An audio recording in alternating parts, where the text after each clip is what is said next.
Hello everyone, আজকে যাব আমি মায়াপুরে ঘুরতে। এই বিয়ের পর ফার্স্ট টাইম একটা দূরে জায়গায় ঘুরতে যাচ্ছি। এমনি তো পুজোর সময় ঘুরেছি, বাট দূরে কোনো কিছু দেখতে যাওয়ার মধ্যে এটা হচ্ছে ফার্স্ট, কারণ এখনও পর্যন্ত কোথাও ঘুরতে যাইনি।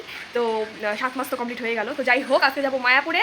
তো তার জন্য সকাল সকাল রেডি হয়ে নিয়েছি, স্নান টান করে। তো ফুল লুকটা পরে দেখাচ্ছি, তার আগে এখন ব্রেকফাস্ট করা দরকার। আজকে ব্লগটা এখান থেকে শুরু করছি, দেখতে থাকো, স্কিপ করবে না। তো কন্টিনিউ করছি, চলো। তো গাইজ, এই যে এই মডেল তো রেডি হয়ে রয়েছে কখন থেকে। তারপর গেছিলো পরোটা আনতে, কারণ আমরা পরোটা খেয়ে যাবো, বিকজ ওখানে গিয়ে তো আর পুজো টুজো দেওয়ার কোনো ব্যাপার নেই। তার জন্য পরোটা খেয়ে তারপর হচ্ছে যাবো। আর আমার ট্রেনে একটু সমস্যা হয়, তোমরা সবাই জানো যারা আমার ব্লগ দেখো। তো তার জন্য পেট ভরে একটু খেয়ে যাওয়া দরকার আমার। তার জন্য চলো ব্রেকফাস্টটা কমপ্লিট করি, দেন দেখা হচ্ছে পরে। চলো। হ্যাঁ, অবশ্যই কমেন্টে জানাবে আমাকে কেমন লাগছে। তারপর ট্রেন থেকে নেমে আমরা উঠে গেলাম অটোতে, দেন তারপর চলে গেলাম ফেরিঘাটে। সেখান থেকে আমরা বোটে করে চলে গেলাম এই পার ওই পার থেকে এই পারে। তারপর ওই দিকে দেখতে পাচ্ছ, ওটা হচ্ছে নবদ্বীপ ঘাট। আর আজকে নবদ্বীপ ঘাটে কিন্তু অনেক ভালো একটা স্নান ছিল, ভালো তিথি ছিল, তার জন্য তো সেটা দেখিয়ে দিলাম। তারপর চলে আসলাম মায়াপুর। ওখান থেকে ঘাট থেকে নেমে টোটো করে তারপর ওখান থেকে গীতা ভবনে দুটো টিকিট কেটে নিলাম প্রসাদ নেওয়ার জন্য। দেন তারপর ওখান থেকে আমরা একটুখানি ওয়াশরুম হয়ে তারপর ওখানে বসেছিলাম কিছুক্ষণ, ওখানে সবাই বসেছিল। তারপর ওখানে আমরা কিছু খেয়ে নিলাম, কারণ অনেকটা খিদে পেয়ে গেছিলো আসার পরে। আমি বাড়ি থেকে বানিয়ে নিয়েছিলাম ইপ্পি, যেটা আমি তোমাদের দেখাইনি, কিন্তু এখানে তোমাদেরকে দেখাচ্ছি। আর ইপ্পিটা খেয়ে আমরা ওই পুষ্প যে সমাধি মন্দিরটা আছে সেটা দেখে তারপর একবারে খাওয়ার ওখানে গিয়ে তোমার সাথে কথা হচ্ছে। ভালো টেস্ট নষ্ট হয়ে গেছে ঠান্ডা।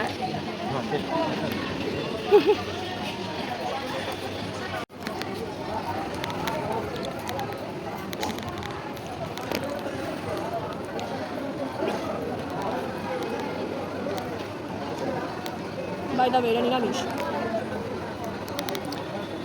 তো গাইস, এখন যাবো আমরা খেতে, চাই তো। তো খাওয়ার ওখানে এসে লম্বা একটা লাইন পড়েছিল। তারপর ঢুকে গেলাম সেই গীতা ভবনের জায়গাতে। দেখতে পারছো কতটা জায়গা পেছনে, এবং যারা বসতে পারে না তাদের জন্য কিন্তু চেয়ার টেবিলের ব্যবস্থা আছে। আর শালপাতা এখানে খেতে দেয়। আমার পাশে একটা পুচকু বসেছিল। দেন তারপর প্রথমে দিয়ে দিল, এটা কিন্তু বেগুনি নয়, এটা কিন্তু কুমড়োর একটা বড়া ছিল, মিষ্টি কুমড়োর। তারপর দিয়ে দিল একটা সবজি, দেন পনির আর ডাল, তারপর ছিল পায়েস। আর এই প্রসাদটা আমার এত ভালো লাগে, এটার জন্য আমার বারবার যাওয়ার। ওই বাচ্চাটা দেখেছো কিরকম মজা করছে আমার সাথে। তারপর এখানে ছিল সেই ফোয়ারা জায়গাটা, যেটা এখনো খোলেনি। তারপর একটু বসে মাথাটা আশ্রয় নিলাম। তো গাইস, আমাদের খাওয়া দাওয়া শেষ। এখন আমরা বসে আছি, অনেকক্ষণ ধরে বসে আছি আর কি বলবো। এখন একটু বোরিং লাগছে, কেউ হলে পরে এখন একটু টাইমটা পাস হয়ে যেত, বাট আমরা দুজনে এসেছি তো একটু টাইমটা একটু পাস হচ্ছে না।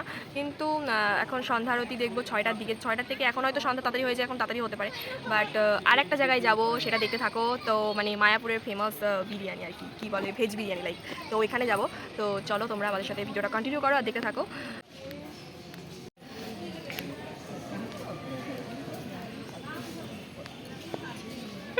ঘুমাই নাই নাটক। তো ওই পাশে বসে বসে ওরা সব গল্প করছিল। আমি তো ভালো ইংলিশ বুঝি, এর জন্য বুঝতেই পারিনি যেটা কী বলছে।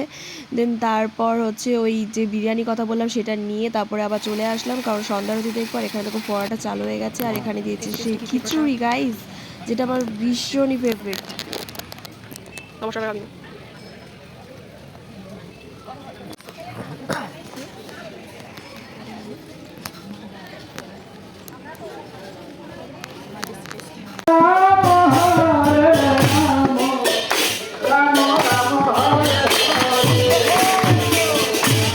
তো খিচুড়ি প্রসাদ তো শেষ করে তারপর ওখান থেকে আমি মন্দিরে ঢুকে গেলাম, কিন্তু মন্দিরে তো ফোন নিয়ে যেতে দেয় না, এর জন্য তোমাদের দেখাতে পারিনি। দেন তারপরে বোটে করে, আবার অটোতে করে, তারপর ট্রেনে করে চলে আসলাম আমার বাড়িতে।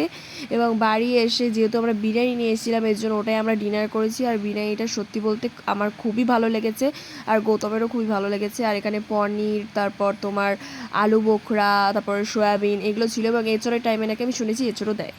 তো গাইস, মায়াপুর থেকে তো আমরা বাড়ি চলে এসেছি। আর মাঝখানে আমি তোমাদেরকে দেখাতে পারিনি, বিকজ রাস্তায় ছিলাম, অটোতে, তারপর তোমার এরকম সেরকম টোটো মোটোতে ছিলাম, যার জন্য আমি দেখাতে পাইনি। আর সন্ধ্যারতির সময় তো ওখানে তো ফোন নিয়ে যেতে দেয় না, তোমরা যারা যারা মায়াপুর কাছে জানোই। তো তার জন্য আমি তখন দেখাতে পারিনি।